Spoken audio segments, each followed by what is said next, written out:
Welcome back to the Confessions Podcast, Season 2.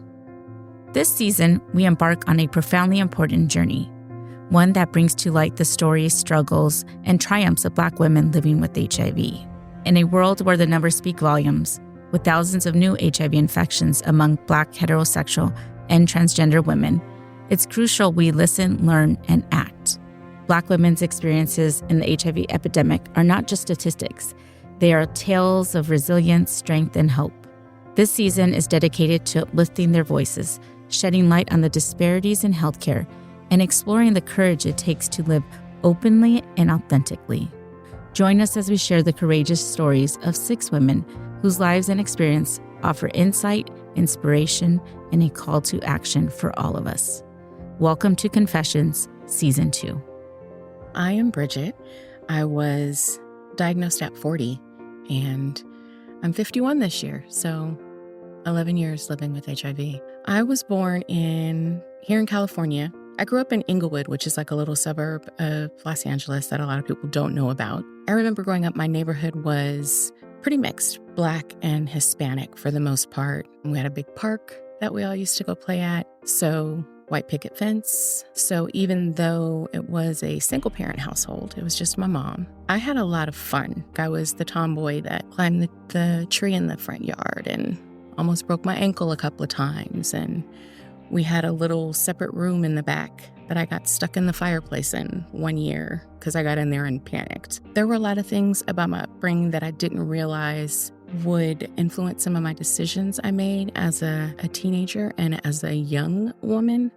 My dad left when I was about 4, and I remember that day distinctly because I ended up with a nosebleed. One of them caught me with an elbow during their little scuffle, and that's what stopped them from fighting, is my nose bleeding. My mother had a couple of other not happy relationships, and it basically set me up to be the kind of woman that wasn't going to take any shit. I am the oldest and the only girl. I have 4 brothers. My parents had myself and my brother, and then my dad had some other kids. I grew up with just the brother that's closest to me.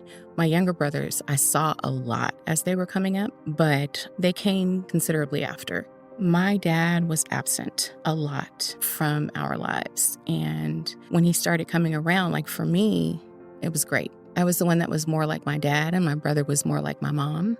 And so for me, when he was around, I felt very full. And when he wasn't, I didn't feel that. My relationship with my mother was, I can't say that it was strained because it wasn't. Like, she was my mom. There were a lot of things that we disagreed on. There were a lot of things that she wanted that I didn't want. I left to join the military when I graduated from high school because I didn't want to go to college. And college wasn't like really discussed a lot in my household. It wasn't an expectation, but the idea was there. And I actually had to emancipate myself in order to be able to join the military because I graduated at 17 and that was what I wanted to do. And I think my mom had reservations about that, but she never really said anything. I can say that our relationship got better while I was in the military through letters. My military life was cut short. I ended up getting pregnant and having a baby. I separated from active duty. I finished out my time in the reserves. At 19, it was like, okay, so what are you going to do now? So I have worked for the phone company. I have worked for the gas company. I have done customer service.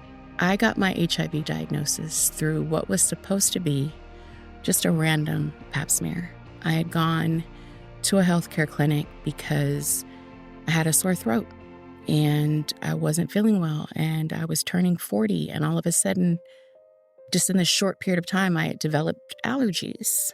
And so I went to a free clinic because I wasn't working at the time. I made too much money on unemployment for Medicare, Medi-Cal, but I didn't make enough for private insurance. This was before Obamacare. I went to this clinic, I paid a sliding fee, and as I was paying the sliding fee, the receptionist was like, hey, we're doing a free women's program. Do you want to have a pap smear? And I was like, sure, why not? She's like, you have to come back tomorrow. No problem. It's free. I'm coming. I go in to get the results of this pap smear, and at the time that I had the exam, the doctor is asking me questions. She is feeling my lymph nodes. We're talking about these allergies that I have, this sore throat that I have. In hindsight, knowing what I know now about HIV, I think that she suspected something because she was like, we're going to do an STD panel. And I'm like, okay, no problem. I'm safe, right? Like a million other people. And she said, why don't we do an HIV test while you're here? And I'm like, why don't we? Let's go ahead.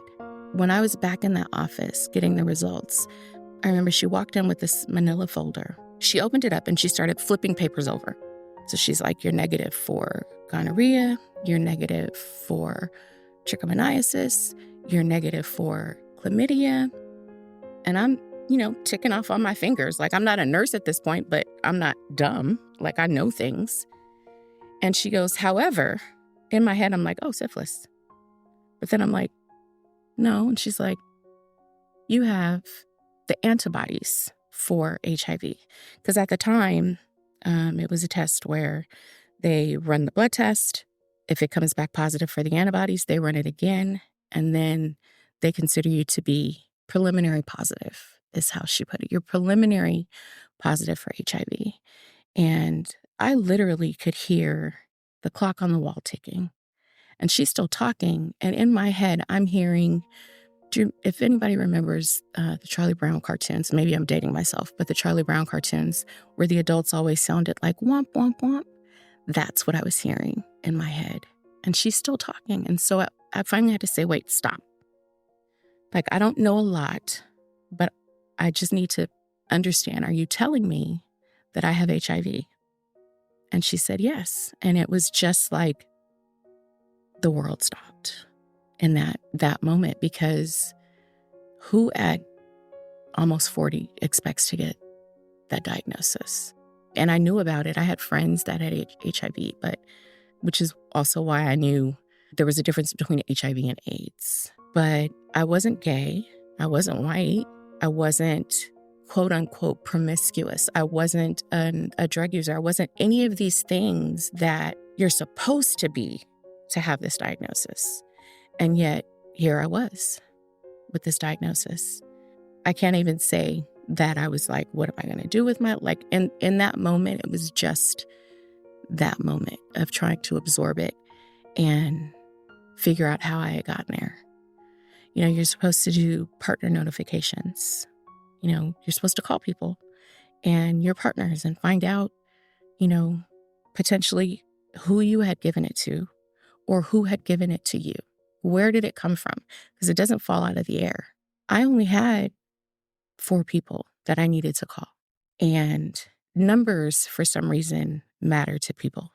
I think that it makes people feel secure to think that the type of sex that someone like me who has HIV had is different somehow than the sex that they have. And the truth is, it doesn't matter if it's 1 person or 5 people or 99 people. If you don't know someone's HIV status, you're vulnerable to contracting HIV.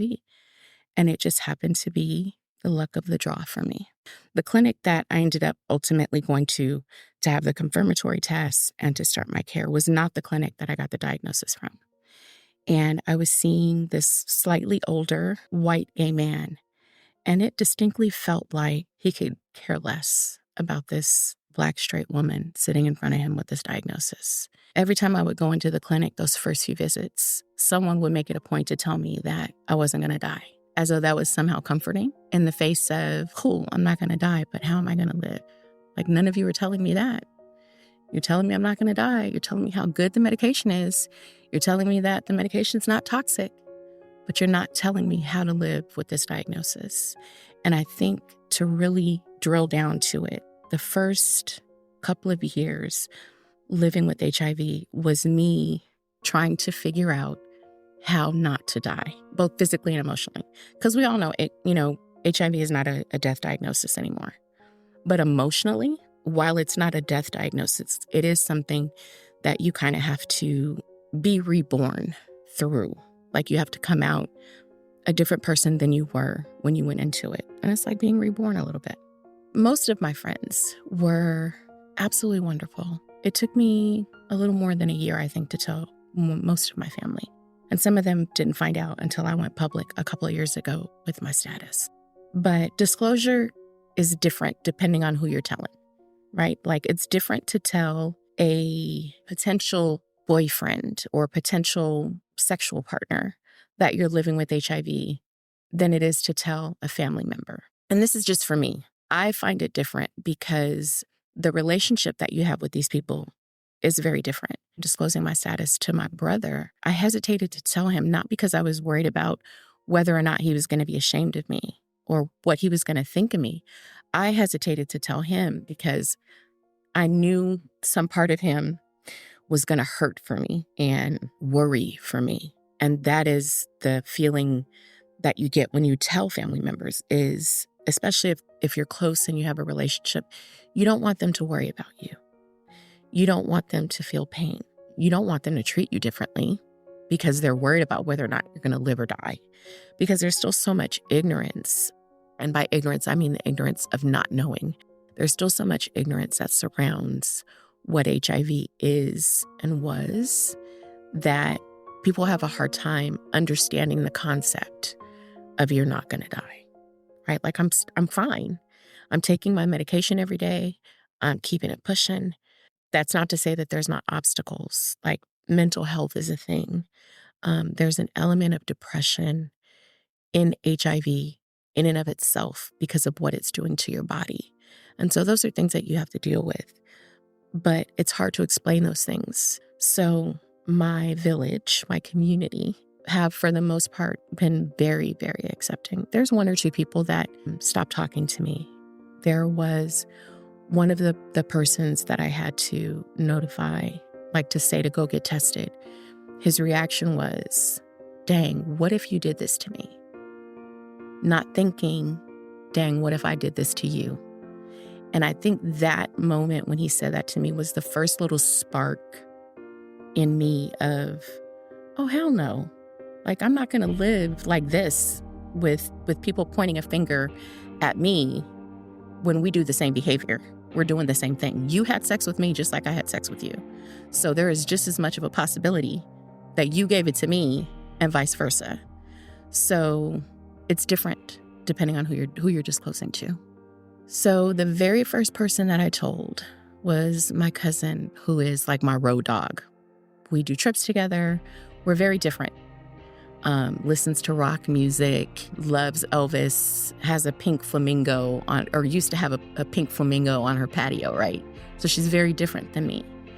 But she is one of my people. She actually was the first person that I told. And in that immediate time frame, she's the only person that I could imagine telling. I think because I recognize that she could hold that and hold my secret because it was a secret at the time. But I also recognize, because women know other women, and I recognize that she has a core of strength in her that would help me. Her reaction was that it didn't change the way that she felt about me, and that she would support me in whatever I needed to do to get through it.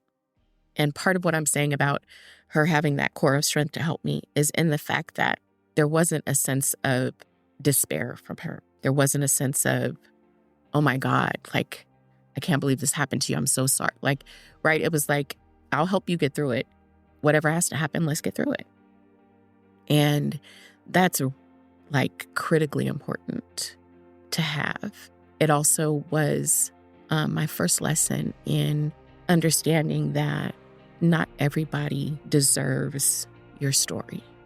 When you talk about disclosure, for women living with HIV, there's this sense of guilt and this sense of, I did this to myself, and also a sense of responsibility as nurturers and caregivers that you don't want to do it to someone else. And so disclosure for me, because I didn't have the choice, it's always important to me to disclose, to give someone the choice. Even with, U equals U, undetectable is untransmittable, and knowing that I can't sexually pass my virus to someone because I'm on my medication, it's still important on a spiritual, moral level for me to disclose.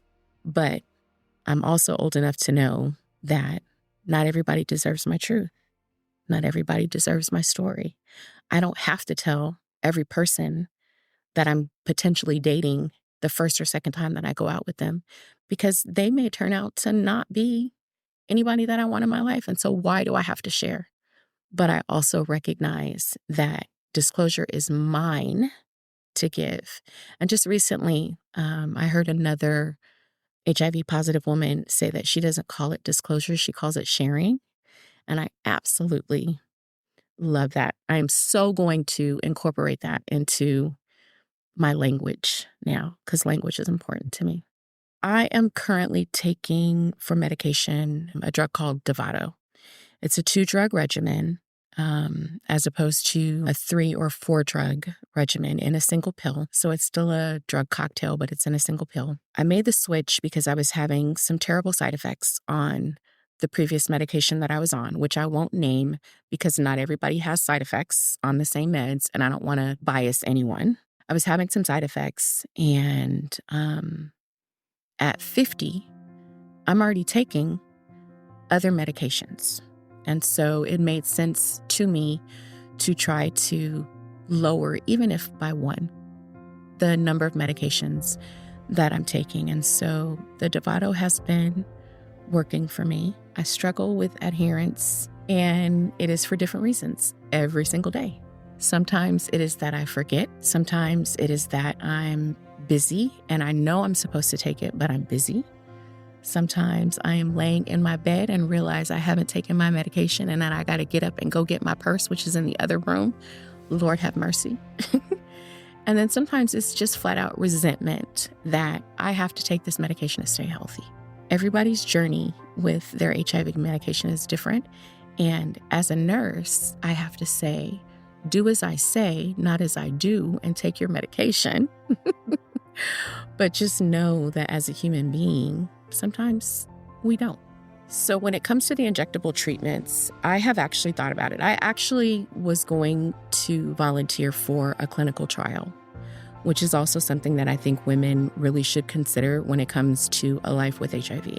Even if the clinical trial doesn't benefit you in the immediacy of the moment, it may benefit another woman or several women 2 years down the line, or 3 years down the line, or a year down the line, or whatever the case may be. I have considered injectable, but because I was on the injectable birth control hormone back in the day, and it wasn't a positive experience for me, I'm just not ready to make that leap yet. I consider it, and I go back and forth on it all of the time because it absolutely would make adherence that much easier for me. But it is something that I need to come to a decision on in my own time. I have a 32-year-old son, which is wild to say. And I don't remember when I told my child, because he's still my child, even though he's a man. I remember I could see him turning it over in his head, and he didn't say anything. And that's the thing about my family in particular. None of them ever really say anything to me. They all assume that I'm fine because, I am who I am, and I seem like I'm fine. And most of the time I am fine. Sometimes I wish they would ask, but I've come to understand that everybody copes with an HIV diagnosis in their loved ones in different ways. Sometimes people smother, right? They want to be on top of you and bother you about taking your meds and be all up on you about being healthy, and that's fine. And then there are others who are kind of like my family, which is if I don't say I'm struggling, then I must be okay, and it's okay. It's a balance, and it's not right or wrong. It just is what it is. The end of 2019, the beginning of 2020, I won an award for being one of the 100 top Black advocates in HIV, and nobody knew that I was advocating. Like I said before, I'm an HIV nurse, and so I take care of my patients, and I do what I need to do for my patients. I had at that point been writing a column in a magazine called Positively Aware. It's called Being Bridgette. It's about my life as a Black woman living with HIV. And so I had been doing all these little things to advocate for people, but I wasn't public about it. I wasn't hiding it, but I wasn't talking about it. Like, it wasn't on my social media. It wasn't something that I listed as part of my job duties. Everybody knew that I worked in an HIV clinic, but they just thought that I was nursing in an HIV clinic. And so the end of 2020, I made the decision because of some of the things that I wanted to move forward and do and the way that I wanted to show up for other people, specifically for women and for people that are aging with HIV, because I'm very firmly in both of those categories. I needed to be public in order to do that. I needed to be able to post things on my social media. I needed to be able to have these conversations without them wondering why I'm having this conversation with them. And so I basically did a Facebook Live and was like, hey, this is what it is. It had gotten to a point by then that I really was forgetting who I had told and who I hadn't told. Like I was telling people, like I said, I wasn't hiding it. I just wasn't being out loud with it. And for a lot of people, when I did the live, things kind of clicked like, oh, now it makes sense. I tell women all the time, if you never, ever go public with your status, if more than 4 people never, ever know your status, you're still advocating for women because you're showing up for yourself when you go to your appointments. You know, if you bring issues to your clinician or your doctor and you talk about them, they remember that for the next woman that's sitting in front of them. So there are a myriad of ways to be an advocate and to show up for yourself in your life with HIV that you're still showing up for other people too.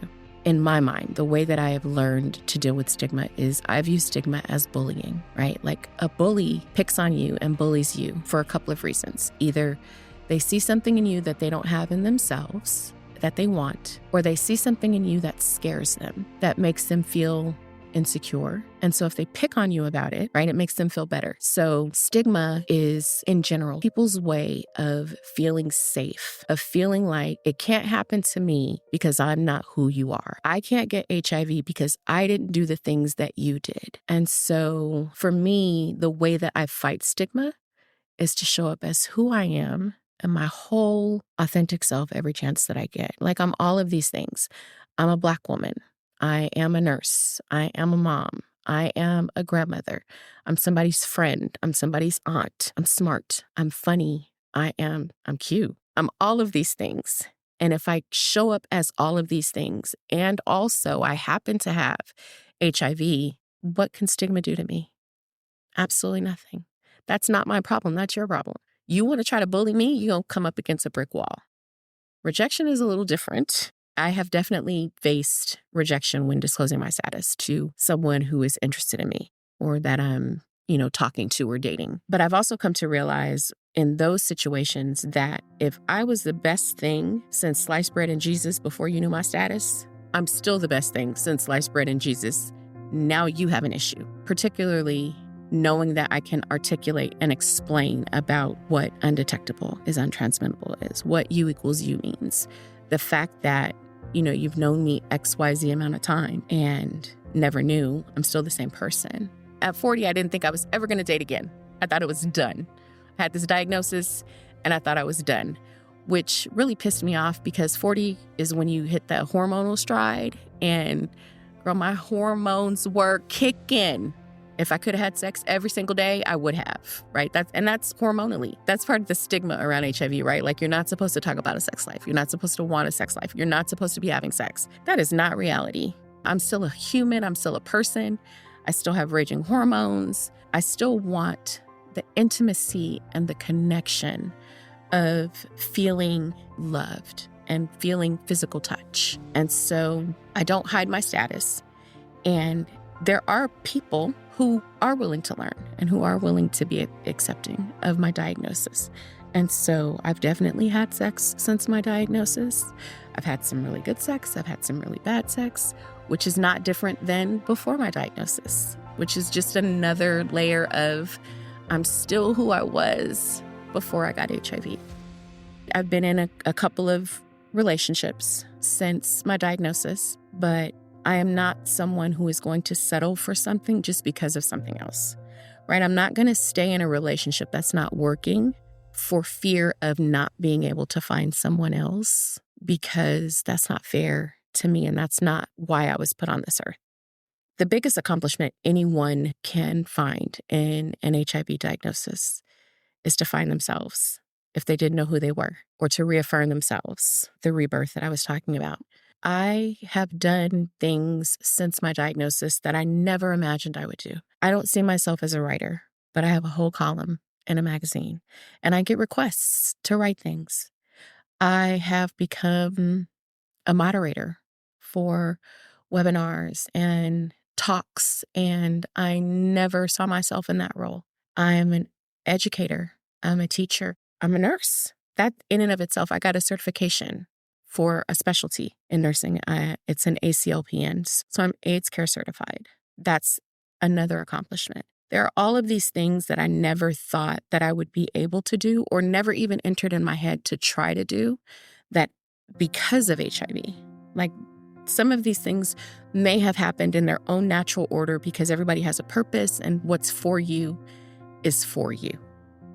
But at 40, for me to just now be discovering these things, right? Like after this diagnosis at 40, for me to now be discovering all of these things, and I've had all of these things happen to me between then and now. At 50, my world has very much opened up.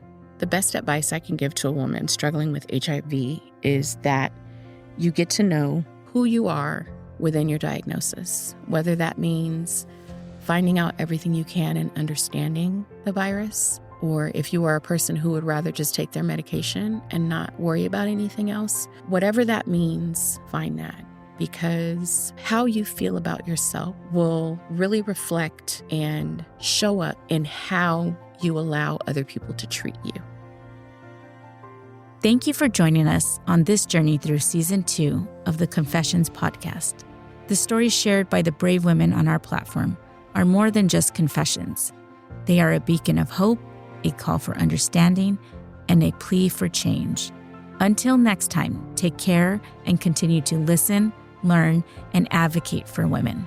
Stay brave, beautiful, and strong.